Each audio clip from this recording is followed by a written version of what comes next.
Hey everybody, Dr. Dan here, and I'm just going to take a few minutes, actually a few more than that, to talk about Chapter 3. So, what you need to know about Chapter 3 is that it's about China and Japan. Now, the whole point of these initial chapters is to get us up to where the class starts. And by that I mean this is contemporary world history. It starts around the year 1900, okay? So, our last chapters got us up to 1900 in the West. And if you remember, one of the big themes was imperialism and industrialization. I know we read about Karl Marx and responses to industrialization, but all of it was really focused on the West, Europe, and the U.S. So now what we're doing is we're going to the other side of the world to talk about China and Japan. So all we're going to do here is learn about where China and Japan were prior to 1900 to get us up to date to where our class starts, because we're only on chapter 3. So that's what we're going to do, and this is a very complicated chapter. It's very confusing. You don't have to worry too much about it, and I'm just going to go through it real quick, and I'll also talk about our quiz that we're going to have this week. So China before modernization, okay, let's just say that way, before 1900, 1911, somewhere in there, was still running under the governance of the Qin dynasty, okay? And the Qin dynasty was very much like a monarchy, okay, with an emperor who was thought to be appointed by God. They called that the mandate of heaven in China, and a very powerful ruling dynasty that was coming to an end after an impressive 2,000-year run. And that's impressive because governments don't last that long in anything we study. So, you think of the U.S. and we're, a couple of hundred years old. So the Qin dynasty was around for 2,000 years. So in a sense, going from this monarchy in China to a more modern model of governance is astounding. It's a big deal. And the reason it takes so long is because China is a huge country with like 120, 130 different languages, probably a lot more, a lot of different cultures and dialects, and it's just geographically huge.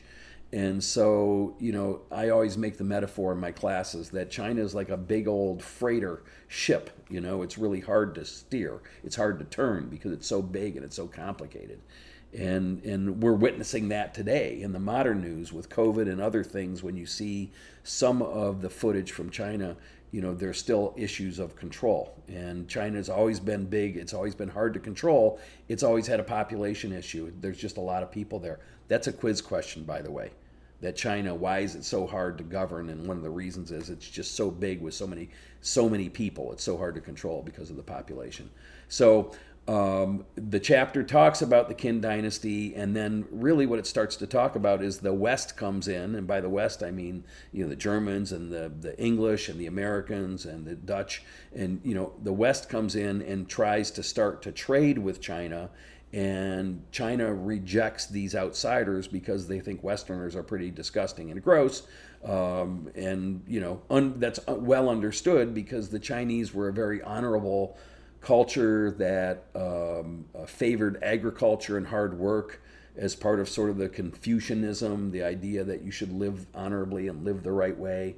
And so, China didn't take kindly to Westerners coming in and trying to sell them stuff. And so when you read the chapter, that's what a lot of it's about, is like these Westerners are trying to come into China and sell them things, and that causes revolution or causes calamity within China, because there's all kinds of debates about, hey, do we want these people in here? Do we want to be a trading partner with America or with England, or do we not? And China usually is about shutting the West out back then, and these machinations from the outside cause rebellion and cause change, and they really do that in two ways. So there's the Boxer Rebellion that you'll read about in 1900, and that rebellion came along because of high unemployment and just bad social policies. That's a question on the quiz. the Boxer Rebellion, why did it happen? And the reasons are unemployment, and I don't know what the exact wording is, but the reasons are unemployment and bad social conditions. So the Boxer Rebellion happens in 1900. Before that, there was the Sino-Japanese War, which is a war between China and Japan, right? And China gets beat badly. And so that's a wake-up call, especially amongst the elite conservatives, to say, hey, we don't have our act together. You know, we don't have a government who can act. We don't have a government that's representing the larger interest of China and the interest of the people. So there's a revolution in 1911, the Jinhaj, and a revolutionary movement starts in 1911.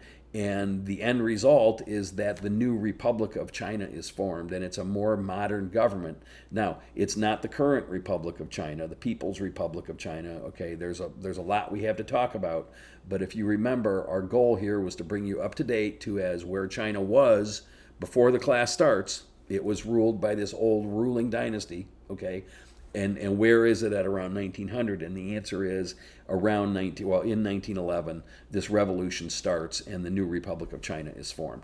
Again, they're not an aggressive power at this point at all, but the new republic forms, and it's interesting to know that, and that brings you right up to date to where we're at. And I also would just make a note that, you know, the old world is the world of monarchs, you know, kings and queens and dukes and duchesses, and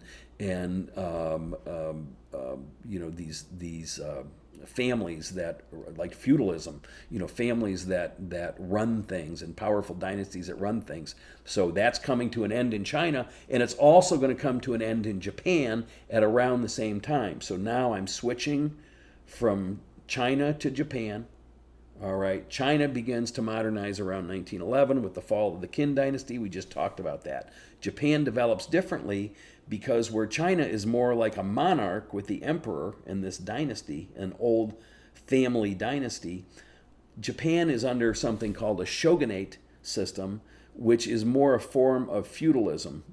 Think in terms of very wealthy families that own everything.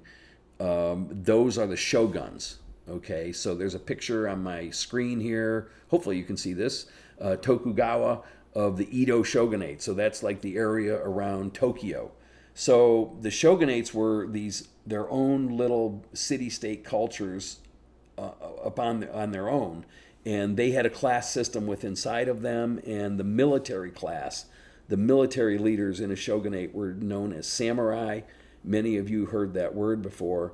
And in the mid 1800s, well, 1867 exactly, the samurai, a bunch of elites basically led a rebellion to remove the last powerful shogun from power and restored the emperor of Japan to the throne. So it's like we kind of brought the king back, but he was really more a symbolic king, very similar to England right now. Okay, the King of England, you know, has a symbolic power, and as he has some power, but a parliamentary system is put into place. So Japan modernizes as well, and because they restored the emperor in Japan, it's called the Meiji Restoration. Okay, so that's sort of the revolution in Japan, is the Meiji Restoration, and that happens between 1868 and 1912.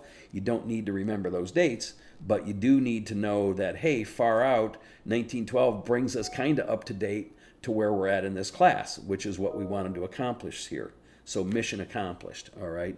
When you read about Japan, one of the things you're going to read about is that they're very imperialistic, all right? And by that I mean, and you'll read about this, Japan goes out and they beat up, Korea, they beat up China for sure. There's no love between those two countries. And so Japan is more imperialistic, and they are because they're a smaller country and they need the raw materials to grow, quite frankly. They industrialize very quickly. They modeled their industrial base and their governance to some extent on the best elements of Western systems and improve upon those. So Japan modernized incredibly quickly, and very smart. I mean, they modernized quickly, and well, here we go. We're not there yet. We're only at what did I say, 1912. But by the 1940s, obviously they're industrialized enough to attack Pearl Harbor. So they must have industrialized real fast. So we're not to Pearl Harbor yet at all, but we're at 1912 in Japan, and they're industrializing. They're basing everything on Western models, but at the same time, they didn't really become a European style state. They were more like U.S. as far as some of the ways the government was set up, and a standardization of weights and measures and standard banks and that sort of thing. So that is chapter 3. And let me think off the top of my head. We covered a couple of test questions. One of them was, why has China always been difficult to control? And it's because of population and the vastness of it. So that was our China thing. There's another question about who's more imperialistic, Japan or China. And in this chapter, you'll learn real quick it was Japan. So that's one of the questions. Let's see. There's a question about the Meiji Restoration. So all you need to do there is understand that this is a Japanese thing, not a Chinese thing. So that's a question on the quiz. That's 3 of them. I'm trying to think of the other ones off the top of my head. Let me see here. Oh, sorry, wrong screen. All right, give me 1 minute and I'll get those other questions for you. All right, here we go. So yeah, obviously, you should understand that this chapter is about imperialism and industrialization still, because we're getting China and Japan up to that industrialized area. And then there's a question about the rebellion in China. So that was the Boxer Rebellion. So understand that derived from high unemployment and poor domestic conditions.